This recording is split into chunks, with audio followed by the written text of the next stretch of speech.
আমাদের চ্যানেল স্বাদ সংকেতে আজ আমি নিয়ে এসেছি একদম নতুন মজাদার আর ক্রাঞ্চি একটি snack recipe crispy sandwich croquette. চলো তাহলে দেখি কিভাবে বানাতে হয়।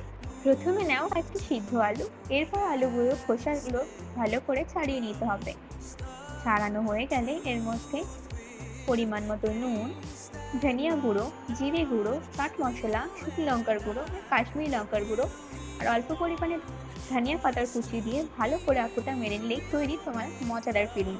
এরপরে নাও কয়েকটা পাউরুটি স্লাইস, প্রান্তের শক্ত অংশগুলোকে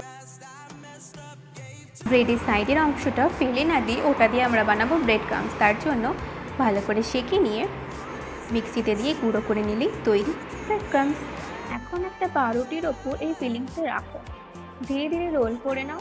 শেষে একটু জল বা ময়দার পেস্ট দিয়ে প্রান্তটা সিল করে দাও যেন খোলার সুযোগ না থাকে।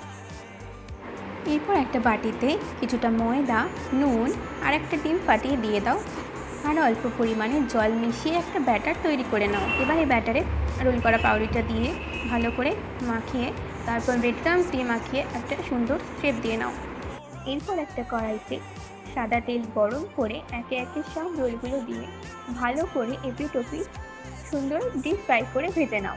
যতক্ষণ সুন্দর গোল্ডেন ব্রাউন রং আসে ততক্ষণ সুন্দর করে ভাজো।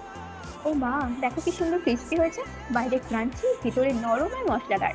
চা বা সন্ধ্যাবেলা স্ন্যাক্স হিসাবে একদম পারফেক্ট। চাটনির সাথে পরিবেশন করো আর দেখবে সবাই প্রশংসা থামাতেই পারবে না। ভিডিওটা ভালো লাগলে একটু লাইক করে দাও, কমেন্টে জানাও রেসিপিটা